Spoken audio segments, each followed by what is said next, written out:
Race recap brought to you by our friends at Gutterworks. Gutters, always well hung, just like Justin Barsha, and they can also do all sorts of other exterior renovations to your house. So if you live in the Southwest Michigan area, make sure to check them out. Links in the description down below.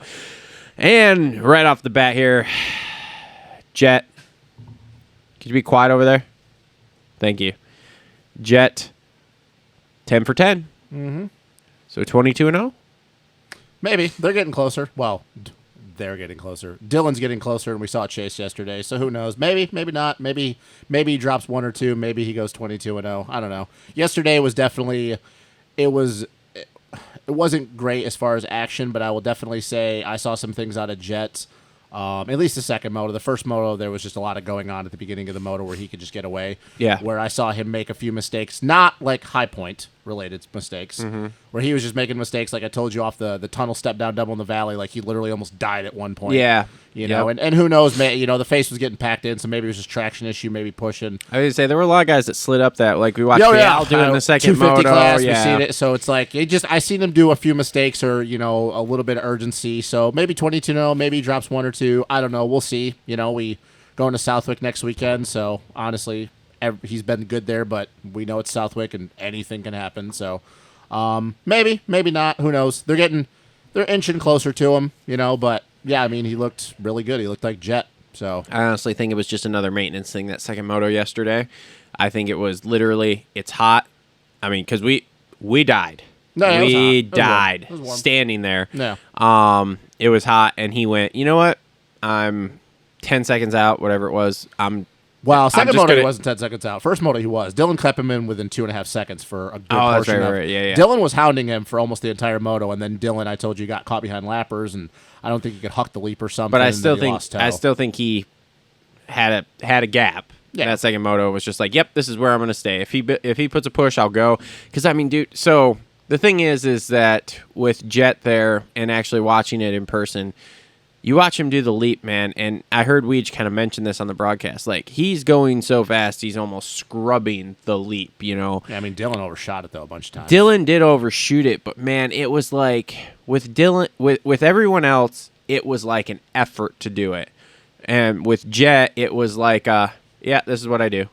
I mean, it was such a smooth, there's greasing it, and then there's even a level beyond that, and he was even that level beyond that, where it was just like, did he really just jump that? Like, I don't understand. Being that this was like, we watched the MX of Nations, but obviously that was a different story and stuff, and he didn't even win every moto he was in that race. So, like, he only won 1 moto. He was really good, but, being this is the second time we got to watch him in person on a 450, like, that Jet has a different level, but, when I watch him, he's so fluid, but I've said this before, like, there's guys that have been like that in the past with, like, Kevin Windham, Christophe Pourcel, Robbie Reynard were this way. You watch him and you're like, they don't look like they're trying because their technique and the way they connect the track is so effortless. They're always grabbing traction. They're always keeping the bike planted. They're not getting these twitches. But when you watch him, though, I tend to disagree a lot with people where they're like, oh, it doesn't look like he's really, really pushing. Like, there's times where I watched him yesterday, and it doesn't look like he's pushing because of his technique, but then you go, oh, yeah, you can see, though, that he's driving into faces. You can see that he's pushing through these sections. He's hopping over. Everybody kind of does that nowadays and stuff. So, like, I disagree with the fact that when I watch him, I go, oh, yeah, he looks like he's just not even trying at all. Oh, he's trying. It's just, for him, it looks so much different because the way he rides the bike. Well, we're going to have to agree to disagree on this one because it was super hard for me to film him yesterday because I'm like, is this a fast lap? Is this not a fast lap? I don't understand. Yeah, but that's the thing, though, is that, like, his fast laps, okay, so, like, yesterday, perfect example in the practice, and we couldn't see the live timing, internet's out, like, where we were standing in the TV. Like, the first practice, I think he went, like, a 206 or something, and then he dropped at the end of the practice to, like, a 204, and I watched him, and I could tell that he was on a heater. You can, it's just, I think you have to know what you're looking for with him because of the fact the way he sets up with jumps, the way he scrubs shit, the way he positions his body when he lands. It's the same thing like when he came off the leap. Like he'd hit it, he'd kind of bounce to the bottom, and then he'd already be setting up, like his technique already be set up for braking. Or a lot of guys will hit it, they'll bounce in, they'll rev the shit out of the bike, let it grab, and then brake. So like I watch him and I go, okay, yeah, I've seen this before. Maybe not to this level of him, but it's like, yeah, like I can tell he's putting in a heater. Yeah, you can tell he's not going 100%. But once again, we know it's impossible to go 100% on a 450. It's just Yeah. it's even Jet. It's not humanly possible. It's literally it's impossible. It's not possible. There's nobody that'll ever walk the face of this earth that will ever be able to go 100% on a 450 without dying. It's just it's too much. Especially with these guys, they're being fucking rail thin. They're not strong enough to do that. You know, so like it's not human. Even Stu never went 100%. Yeah. And when he did, he died. We all saw it. You know, so like I watched him and I go, okay. The second moto, I saw a little bit of urgency, and he even said he's like, oh yeah, I was kind of hanging out, and then my mechanic like said that with Dylan there, and then I go, but it's like even when he went though, and it came out of his mouth, he's like even when he went, it's not like he pulled on Dylan, like Dylan, because I was watching him in the valley. Like, Jet would come over the step down double. He'd be going into entering the corner, and Dylan would just be hitting the backside. And that's right around the time he even made the comment. He's like, oh, yeah, now I got to go. And then the next lap, it was the same thing. Because I was thinking, okay, now he's got urgency. It's kind of like what he did with Kenny. Like, now I'm going to pull away a little bit. Dylan kept him honest. But it hovered around whatever it was, like 2.5, 3 seconds or whatever. And I'm like, okay, like, it's a confidence boost for Dylan, because Dylan kept him there. We know he's not happy with the bike, but it wasn't close enough to Jet, because Jet could manage it. So I just look at it and I go, could he go 22-0? Yeah, obviously. Could he drop 1 or 2? Yeah, maybe. I don't know. I really don't know where I'm at with him at this point, because like I watch him and I go, even if he is pressured at some point, is he going to be willing to go to the next level to think he needs to beat these dudes because he's got the title so wrapped up? So it's like, oh, what happens if there's one of these moments that he gets really, really loose and he's like, I don't need to beat you. Like, I don't need to beat you for the title, because his ultimate goal is the title, right? Yeah. You know, so maybe it happens at the WIC. Maybe it doesn't happen at all. I don't know. Like with him, I've said this before. I take round by round because it's all new with him on the 450. So yeah, could he go 22-0? Sure. It wouldn't shock me at all. I mean, he's already done so. He's been so impressive for the first 10 motos that it's like, yeah, you know, I don't know with him right now in his rookie season, and I think I'll say the same thing in Supercross until we get to his second full year of riding a 450.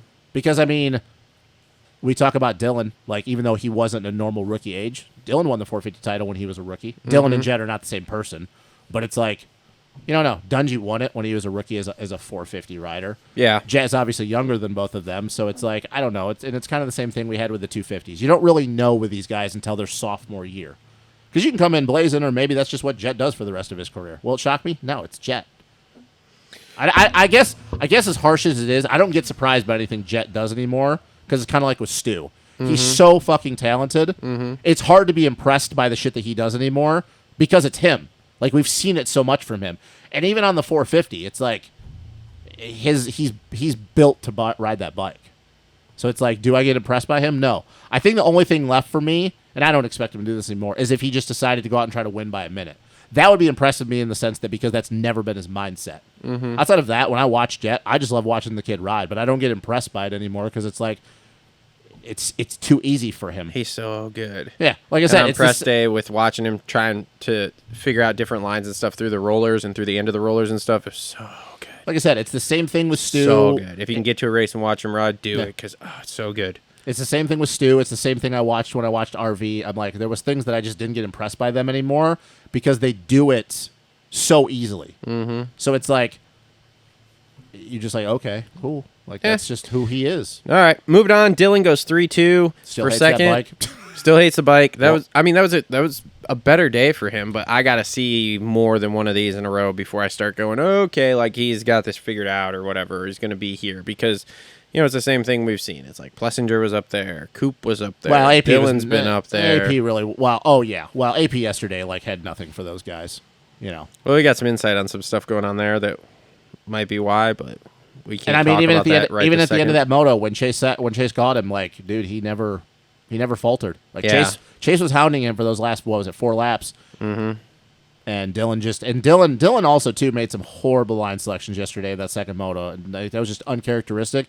And it just really makes me wonder, with how vocal he's been about it, the bike, if he's just out there searching for lines because he's not confident with the line that he picks that bike is going to get to do what he wants it to do. Maybe. But he doesn't like that bike.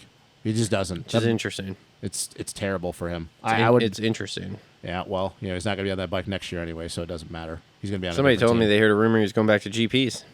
Nah, I don't see that. I don't see that either. I don't know. Not that I couldn't see him ending his career at the GPs. I don't. I don't think he wants to go back to that life. I think he still has too much to prove or wants to prove over here. Yeah. Well, he better get to it. He's not spring chicken anymore. No, he's not. All right, so Sexton comes back. He goes 2-3 for third. The only thing He doesn't have mono. The only thing we could determine is he didn't have mono. He didn't have mono. I don't know what's going on there. I heard rumors that he doesn't want Pitt in the truck with what's it called anymore. Jet, yeah. So he didn't have mono. We kind of came to the conclusion that he knocked himself silly in practice. And let's just point this out here. We determined, even though we're not medical doctors, that he doesn't have mono because of how he rode yesterday. Yeah. Because it was fucking hot. And you don't come off the couch from mono where you have to literally sit and just fucking go 2-3 in a 450 outdoor race. And he got better as both motos went on. As it went on. Yeah. Because like when he got into second that first moto, Jet was too far gone. He kept the gap the same the whole entire time. And then the third moto, he came from wherever he came from, and he like hounded Dylan. If you have or had mono, you don't do what he does yesterday. You melt outside. Yeah. No, and we've seen it enough for it to be proven fact. You want to see a prime example of that? Go talk to Dean Wilson. Yeah. So like we just kind of came to the conclusion what we think what happened is he knocked himself silly that first practice at Paul at the beginning of the year. Then he knocked himself silly at the test when they did that secret test, and he's just like, I'm a chill for like a month. Yeah. Then he was just like, yeah, I'm over this. Yeah, I'm a chill, and because that's the thing is like that's not surprising because Chase is not a guy that likes to sit on the couch. I'll be honest with you. I think he went to that first round outside of what happened there too. He went, oh, this kid's a little tougher than I thought he was going to be on a 450. Yeah, because Chase is good at Paula too. We all know Chase was good at. It was Chase. Him and Jet having that showdown at Paula was like, oh, this is sweet. And he went, yeah, he's a lot better. And then when he had that second crash, he was like, I don't feel like going and chasing this kid around like I did Eli. Well, what do you mean? Like he chased Eli around all last year. What do you right? mean chasing him around? What do you mean? Like, what do you mean by that comment? Like riding behind him in second here, chasing him, trying to beat him. Okay, like you got to expand a little bit. Like, do you think that he thinks he couldn't beat him? I just think he thinks it would have been tougher than what he originally thought. I 100% think that Chase has a mindset of, I can fucking dominate this kid. Rookie 450 year. Oh, going into look what I just did with Eli last year. Like, I'm the fucking man. Mm-hmm. And then when they went to Paula and he had that crash, he wasn't feeling good. And then on top of that, he's riding behind him for fucking 35 minutes the second moto. The first moto, he fucking gets in a second and he's like fucking 25 seconds behind him or whatever. And he's like, ugh, this is going to be a little bit more than I thought it was going to be. Yeah. You know, this isn't going to be quite the, for lack of a better term, the walk in the park that I thought it was going to be. And then you hurt yourself again during the week testing, and you just go, you know what? I just got a cool $1 million Okay, bonus I get what you're saying and now. everything. Because for a moment there, I thought this is not my idea of fun. Because for a moment there, I thought you were implying that he thought he couldn't beat him at all. No, not that he couldn't beat him at all. Just that this was going to be tougher, and with everything lining up the way it is, a couple of crashes that kind of made me go, ugh, and then winning the Supercross title and stuff, it just kind of got to that point. He went, nah, I'm out. Because I fully believe after the way that second moto went at Paula that Chase was like, okay, it's going to be tougher, but he's like, I can still beat this kid. Yeah, well, tougher than he thought it was going to be originally. Well, I mean, for sure, definitely, and I don't at all believe that Sexton could not beat him, or that he still won't beat him this summer. Yeah, totally. Okay, I'm not 100% he won't beat him. It's a low percentage that he does, but I'm not 100%. At this point, at this point now too, like because you know they're Jets in peak form right now, and Chase is and let's also say yesterday Sexton looked really fucking good. He did. He rode really fucking good for a dude that probably hasn't been on the bike too much and just kind of whatever. Yeah. Like he rode good, for sure. And I believe that Southwick no. I mean, but dude, we saw what he did in Millville last year. We saw Washougal. Actually, the only reason he's back, he wants to have the points lead going into SMX. So he starts with it. So he starts with a lead. Well, with Cooper, we kind of. Now we know about Cooper Webb. We know about what's going on with Cooper. Yeah, and he's gonna slowly take over that lead anyway. Yeah, I fully believe though that those 3 SMX rounds are gonna be ridiculous. They're probably gonna be cool. They're gonna be awesome. Well, as far as him and Jet, I'm debating going to ZMAX. Oh man, we should go. Okay. No, I can't. I got a wedding that weekend. I'm debating going to ZMAX myself. But Chicagoland. No, I was saying in the sense that I think him and Jet, I think that their battle at those 3 rounds is going to be awesome. But no, I mean, you have Southwick's probably not going to happen, but like you have Washougal, you have Millville, you have Unadilla. Like Chase has really good juju with those. So like, yeah, I don't know. Will he beat him? Who knows? I mean, it just depends on how much Chase is still trading during the week and stuff. The percentage in my mind is super low, but it's not 0. I think if any track it's going to happen is Unadilla. Yeah, it could. Because, I mean, we saw what Chase did to Eli last year. Yeah. And we saw how Jets Unadilla went. Yeah. Very different. Yep. All right, so AP goes 4-4 for 4th, and No offense, kind of lucked into both of those 4ths. I really liked the font for the 7s they had on his bike. Him and what's it called? Not Volan. Although I'm sure Volan's was the same too. I just didn't look that close. Vial. So Their font for their numbers was super cool. So We're not going to talk about it. What are we hitting that for? AP. Oh, he's got a deal already to No, continue I'm with still KTM. I'm still panicking about his career at this point now. Oh. Yeah. I mean, he's getting paid to ride dirt bikes, so whatever. I don't think that he just wants to get paid to ride a dirt bike, though.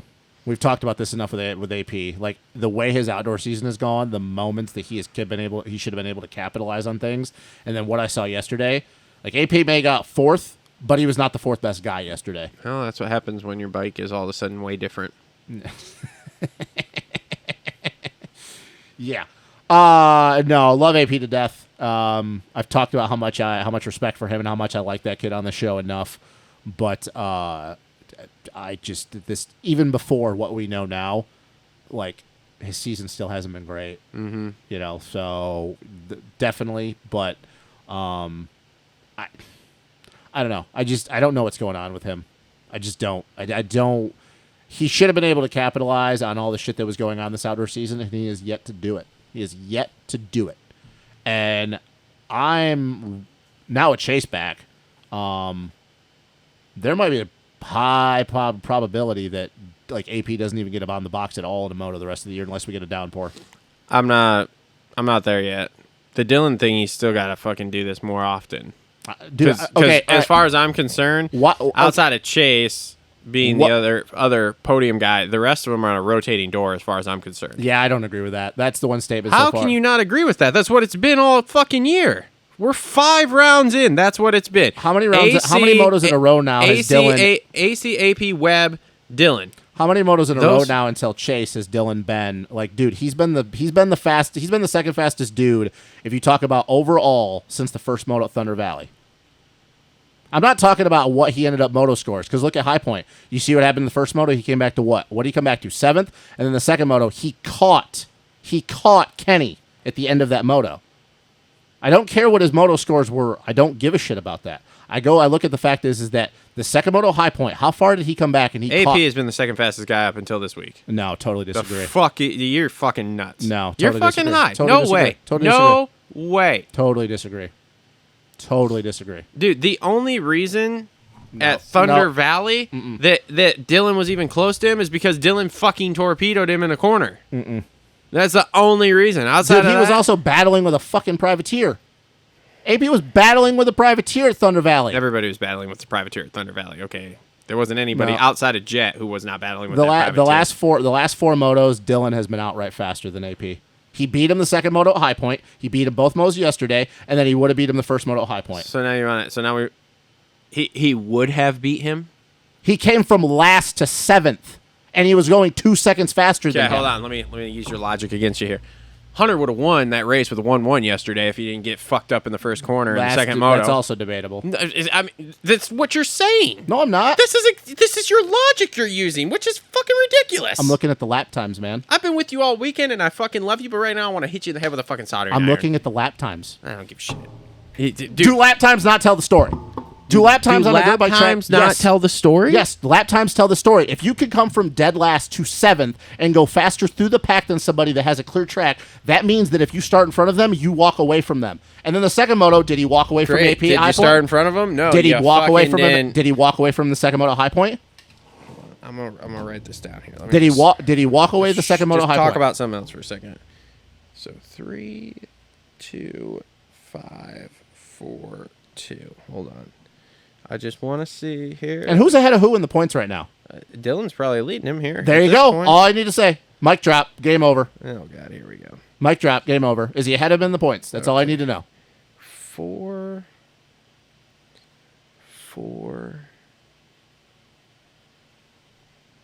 2. Oh, that's a glaring one. 8, 4. Yep, so Dylan has had less bad luck than AP. Is riding a dirt bike part of making your own luck? Is that I'm part actually impressed. Let's pause this for a second. I did not know Dylan went 3-2 the first 2 rounds and then second there yesterday too. That's weird. So you're kind of making my point right now. That's weird that he did that. So You're kind of making my point for me. he's been so irrelevant though. No, he's only irrelevant in your mind because Jet's winning. That's literally factual. He's only irrelevant in your mind because Jet's winning. Because he hasn't beaten Jet yet. The fact that because he hasn't beaten Jet yet, take Jet out of it there right now. Who'd be the points leader? Who'd be the points leader? Would it be AP or would it be Dylan? Hold on, I'm taking notes here. Would you relax? I'm looking stuff up. So I'm just asking the question. So Dylan goes 3-3. Hold on, let me just back up here. So Foxy goes 3-3. Beats AP. Then you go to Hangtown. Yep. Hangtown, he goes 2-3. Did he beat AP? I don't know. Hold on. Fucking shut up. I'm doing fucking. I'm glad you are because you're making my point right now. High point here. He goes like 7-2 or 7-3. He goes 6-3. Oh yeah. Okay. And then yesterday He goes 3-2. He goes 3-2. Yep. Okay. And now let's look at AP here. I gotta do another fucking thing here. Let's see where are we at. Redbud 450. AP. So AP goes. AP goes 5-4. Okay. That's Dylan. What? Dylan was already better than him at Paula. Yeah. Thanks. Fucking. Could you mind? Could I fucking do my? No, man. I love it because can I do my homework? I here? love it because you're making my point For a for me. second. You're making me look good right now. So Then keep he goes going. 3-6. Then he goes. Then he goes 4-2, and then he goes. Yesterday he goes 4-4, right? Yep. 4-4. Yep. Okay. So you just made my point. Thank you so much. He's not been the second best dude. Dylan has beat him almost every fucking moto, and he's been better than him. So you made my point right now. Thank you. That's great. Where is this coming from with Dylan? What do you He's mean? been fucking irrelevant. No one is talking about him. I don't think that matters. He's second in the points right now. I mean, I understand what you're saying here now and looking at it, but he has been so fucking irrelevant. He's only been irrelevant because Jet has won every moto. Dude, this is the Ricky Carmichael effect. Nothing. This is the Ricky Carmichael effect. He is only, or when James did it in 08, when you have a guy that wins so much, it's hard to talk about everybody else because all you want to talk about is... But the thing is like what they're talking about beyond Jet because obviously, yes, Jet's winning. Jet's winning by so much at this point. Well, that, yeah, whatever. Okay, fine. It's boring, so they're trying to find other stuff to cover. But no one's talking about Dylan. And then, yes, when you write down these scores and you see 3-3, 2-3, 6-3, 3-2, you're like, holy shit. When it's like everybody's been talking about AP... And then I ask you why. Why? Look at the score. Like you literally did the math right there, and I don't fucking care about the fact that he's been in front. He's made mistakes. It doesn't fucking matter. It does not matter. He is the one that's making a mistake. So I get what you're saying, but it doesn't matter because this is the Ricky Carmichael effect. If Jet was not there and coulda, shoulda, woulda, but that's not my point. I'm taking away from Jet. Jet is annihilating these dudes. If Jet was not there, Dylan would be your fucking points leader right now. So I don't give a shit about what AP's doing. And I don't care that Mathis and Weege and all these fucking people are talking about him. Dylan is better than AP. Plain and simple. Like, it doesn't matter that they're not talking about him. I don't know why they're not talking about him. He's beat the doors off of AP how many motos now? Like, it doesn't matter. Like, it's I don't listen to podcasts, so, like, I don't give a shit that they are not talking about him, but you literally just did the math right there, and you proved my fucking point. I mean, I'm just sitting here looking at this now because literally, like, this is so far under the radar for me, it's ridiculous. But I ask you this question then is because you literally just mathematically did the... Yeah. You did it. You did it right there. Does it matter? Does it honestly matter? What? That you said it's under the radar. It doesn't matter because he's doing it and he's beating AP. He is. So it's under the radar, but because you're not paying attention to him, because Jet, everybody just wants to talk about Jet. Take Jet out of it. Dylan's the points leader right now. Well, no, like So like the jet thing is so. It's the Ricky Carmichael effect. That's exactly what it is. I guess, but for guys like us who are doing a show, like I can't just come in here every week and be like, well, Jet went 1-1. He won by this much. Okay, so I ask great. You then, show's over. So I'm trying to find other stuff. So to I talk ask you about. then, why are we talking about? Why are we not talking about Dylan? This is great to talk about here because you talk about AP, but then AP has ended up on the ground however many different times, and that's his own for fucking different fault. reason. And now hold on. Well, pause. what's going on now? Yeah, okay. Well, that too, but pause too. Thunder Valley, your boy did him dirty. All right. Okay, fine, whatever. Yeah, everybody's that dirty. moto at Thunder Valley, your boy did him fine, dirty. Whatever. Okay, cool. That's fine. I agree. I'm just gonna that not first gonna moto. I Yeah, don't where they disagree. went 6-4. I don't disagree. Okay. I just want to Nope. put that fact that's out fine. there. Outside of that, yeah, he's had a bunch of weird fucking and crashes, it's his own fault, which is fucking weird. But it is super weird that when no one is talking about Dylan being on the box. 1, 2, 3, 4, 5, 6, 7, 7 out of 8, 7 out of 10. Yeah. 10 here? Yeah. 7 out of 10. Right. 1, 2, 10 motos. 3, 4. Why do I only have 4 on here? 1, 2, 3, 4. Why do I only have 4? I fucking missed one? Did you miss Hangtown? I don't fucking know. No. Anyways. It's yeah, whatever. So this here is wild to me to write it out and see it in paper at this point. And this is what I've been talking about, dude. Because this was not on my radar. That's what I've been talking about. He was there because all I'm hearing is how much he hates the bike, and I don't fucking see him at all. and see, this is my point with Dylan, though. He talks about how much he hates the bike, and then you look at it on paper, and you go, well, that doesn't seem like a dude that hates the bike. So what the fuck it would happen if he's on a bike that he likes? Yeah, that's the shit that I've been trying to say the whole season. If the bike's better, and I'm not claiming that just because he has the bike, he's number 2. Yeah, well, that's what I'm saying. I think that if the bike was last year's, I think he'd be running with Jet, beating him. But I'm not even claiming that. I'm just going, think about what that dude would look like if he's on a bike that he likes. Mm-hmm. So this is my point right here. I love AP. I don't give a shit about AP. Dylan is better than AP. He's proved it. That is just, and it's factual. That is just crazy. So, like, I asked you I'm actually stunned here, and I have to retract all my other stuff because this is, like I said, writing this out going, wait a minute, what, podium, off the podium, like, what the fuck? So like, I ask a guy that listens to all the podcasts, everybody talks about AP. Why? Why are we not talking about Dylan? I think it's because it's so under, like, they don't cover him on the broadcast. Which doesn't make sense to me. Like that's the thing. Like you get like a quick blurb and then like that's it, and then we're back to talking about AP. And here's the thing we know about Dylan or Coop or somebody outside of yesterday. Most of those are from Dylan getting terrible fucking starts. Mm-hmm. So it's like, to finally that's probably part of it, to be honest with you, because he's coming from the back. And the thing is, that should be even more impressive. Yeah. So. To just move on, to make my point, this is why I don't put AP and Dylan in the same category, because my eyes have literally shown me AP's not better than Dylan, and he's not even close. He's not close. That's proven it right there. Like, I didn't even do the mathematics on that. I'm just going about what my eyes tell me. You do the mathematics, you do the numbers, that proves it right there. So, like, I don't know what's going on in the podcast world, what other people are saying or whatever, but I think that they need to go back and check the results and be like, oh, what the hell? Super interesting. Yeah. That is super interesting that's how that's and I look at it. How that's working. Yeah, and I look at it and I go, if Dylan, even though he still hates the bike and that bikes gets better, AP's not going to see him at all. Like, it's just not. And I don't know. And it's not. And I'm not trying to discredit AP, but I just look at him and I go, dude, now that Chase is back, like AC, we'll talk about him in a minute, is getting better. Ty Masterpool is there. Like, AP needs to worry about his own shit, because I don't. Oh, I missed Thunder Valley. He went 7-3 at Thunder Valley. Yeah. So he's been on the box literally 1, 2, 3, 4, 5, 6, 7, 8, 8 out of 10, which is fucking impressive too for someone that we're not talking about.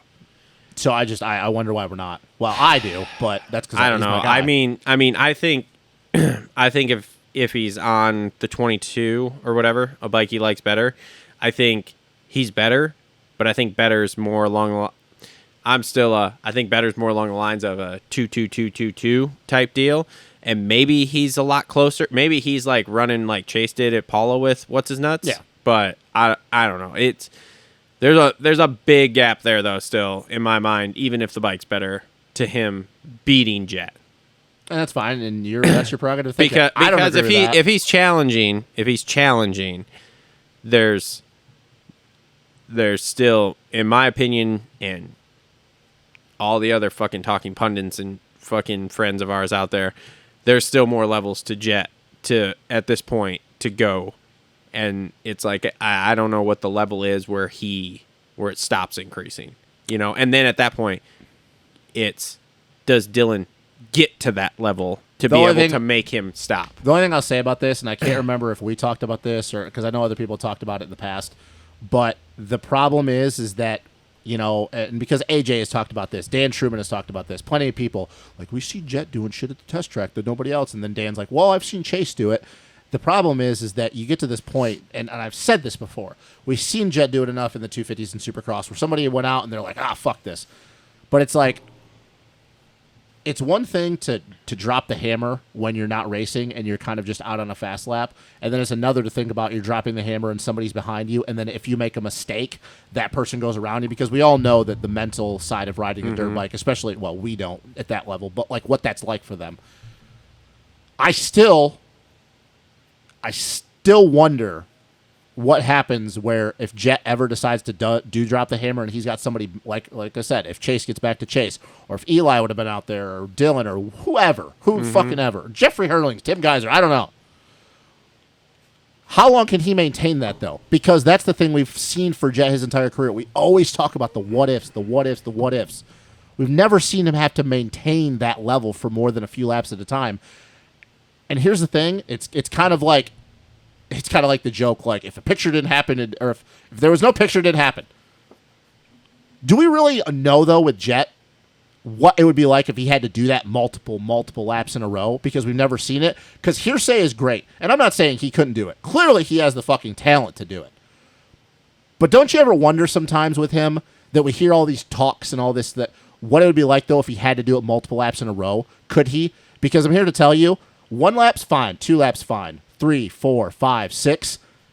He's not big enough to do that for 20 minutes on a 450. He's not strong enough. And this is coming from, and I'm talking to you as a guy that knows what it's like to weightlift. Yeah. He's a scrawny fucking kid. Yeah, he's putting on mass, but he's not exactly. He doesn't have enough yet. Because his body hasn't developed so enough. Do you see what I'm trying to say? I'm not saying I understand. He couldn't do it. I understand what you're saying. So it's the problem is that we'll probably never know, because there isn't anybody that can get to his level. Period. Anybody that gets to his level, his normal level. Well, Chase can. They can get there for a lap. Chase did it, and then Paula. they hit the deck. Chase did it at Paula. Yeah, and that was not. And Chase wasn't pushing either. Well, yeah. And I still wholeheartedly believe that Eli Tomac could do it. I had this conversation with somebody yesterday. Maybe I was like, because they asked me for a couple laps, but then you run into the problem too. He's of the age. He isn't going to go that hard for that long either, because he doesn't want to get hurt again. No, but we saw it last year with Chase, though. When Eli went beast mode, Eli could break Chase. Yeah. So it's like, I know that he could do it to the kid. Yeah. So, like, because somebody asked me this, they're like, what do you think Eli would be doing if he out there? I'd be like, Eli would beat Jet when he had to. There'd be other times where he just wouldn't want to go that fast. And then there'd be other times where he's like, all right, I'm going to fucking prove a point. I'm going to go beast mode, and I'm gonna hound this kid. And then he'd do it. So I'm like, yeah, Jet would beat him, Eli would beat him, Jet would beat him, Eli would beat him. Because I don't know. I guess it's just a respect thing. But we're getting off track. To my point is that with Dylan, I don't know why people aren't talking about him. It makes no sense. I think it's super fucking disrespectful. Because it's like, if Jet wasn't there, Dylan would be your points leader.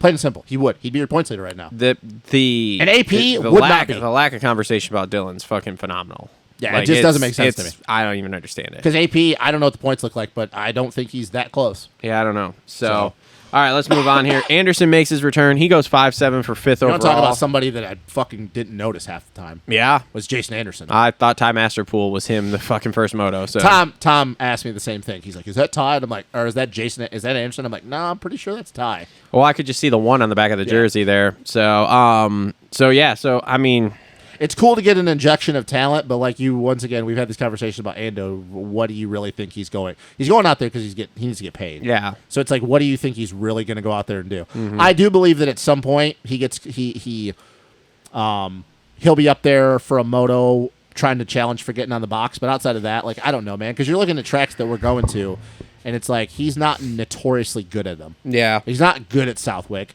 Millville, he's up and down. Washougal, he's been good at Washougal. Unadilla, Butts Creek. So you're like, yeah, I don't know. Marchbanks goes 9-5 for 6th overall. So that was an okay ride for him. I mean, I saw him a couple times yesterday, but I didn't really pay that close of attention to him.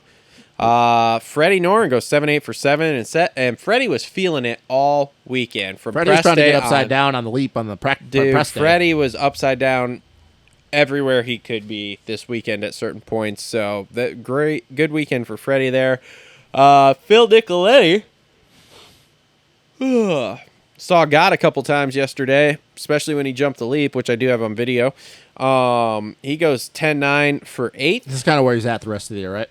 Yeah. Oh yeah. Just top 10, dude. Especially since Harlan's not there. And, yep. Yeah. The Pulpamex Wildcat Racing of didn't die. Jose Butron. No, neither of them died. Neither of them died. Goes 11-10 for 9th, so that's good. Give the dude credit. I mean, he was a badass back. I mean, he's still a badass, but he was a real badass back in the day. But hey, man, like for a dude that has never spent time in this country, US, yeah, you know what? I wonder how many more rounds they're going to go. Should we just do a podcast rotation of sponsorships for? I wonder how much it is to title sponsor him for a weekend. I hope that they make it the rest of the season. I'm just saying, if we did a rotation, so we already had Pulp. If we get Vital, we get Main Event Moto, us, Gypsy Tales. That finishes the season, does it? No, man. Cool for Jose Butron. Cool for that whole team.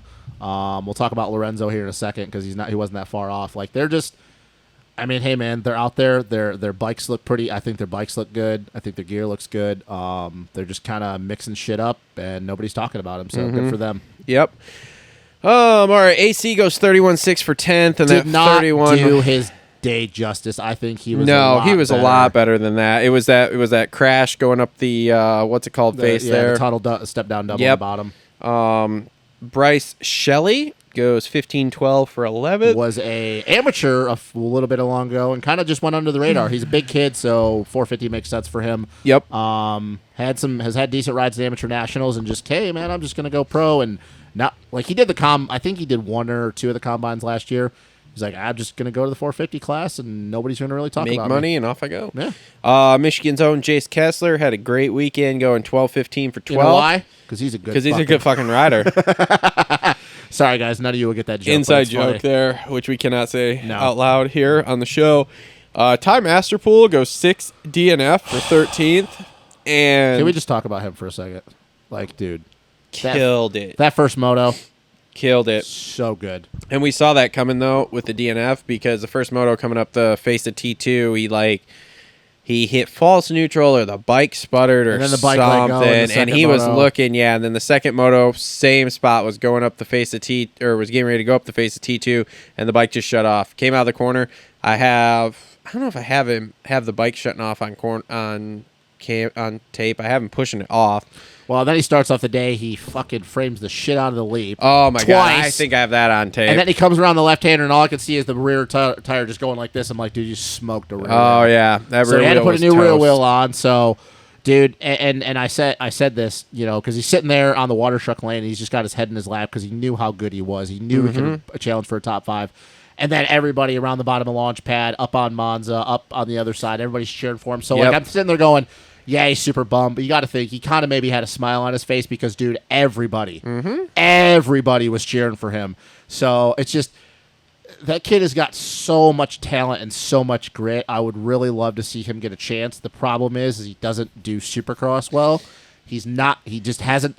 Hey, they've talked about it. He fucked up a few years ago because he had a pretty decent offer, from what I understand, to go to the GPs. He fucked up not going there. He hasn't figured Supercross out yet. And is it a hindrance? Yes, but it's part of it sometimes. It's kind of like we talk about, though. Why do these factory teams not have anybody on standby for just an outdoor only contract? Because he would be your guy. Because I'm sorry, dude, him on a factory Cali 450 would be ridiculous. Yep. So bummer. Luca Marsalisi goes 17-11 for 14th. Jeremy Hand almost killed Jason Anderson on press day on the leap. Which was not Jeremy Hand's fault, by the way. No, fucking Jason Anderson fault. cut over on him. Don't talk about, dude, greasing the leap every lap. Jeremy Hand. Upside, fucking dude, just floating. Killing it. Like everybody else just stretching it, framing it, tagging it. Yep. Just he's like, doot, over. Every time. Yep. 14-14 for 15th. Good for him. Another Wildcat Racing. Lorenzo Lacrucio goes 8-29. He had bike problems that second moto. First moto was good, though. First moto was good. 16th overall, Lars Van Berkel. Dutchman. Dutchman. Makes sense. though. Netherlands. He's a guy that likes riding in the soft stuff. 1913 for 17th. Chandler Baker goes 1330 for 18th. Brandon Scher. And again, talk about a guy greasing the leaf every time. He goes 1817 for 19th. And Derek Drake had bike issues, also goes 3916 for 20th. Yeah, he's got to get himself back on track because he started off really well, and then the last couple rounds, High Point and Redbud, he's been just very riding the wave. Yep. He's a kid that proved already for the first 3 rounds that he could be top 10. He's got to get himself back on track. Yep. A couple other Michigan shout-outs here as we go through. Noah Wilbrandt from Waterford. On a stock 2022 450. On a stock 22 450 goes 30-28 for 31st. Prebula torpedoed my fantasy team. He goes 36-33 for 34. I think he's on a 250F. Oh, I don't even think he's on. I know he's not on a 450. He's either on a 250F or a 350, but I think he's riding a 250F. It says KTM 350. So he's on a 350. Okay. Yep. And Jeff Walker goes 33 DNS for 42nd.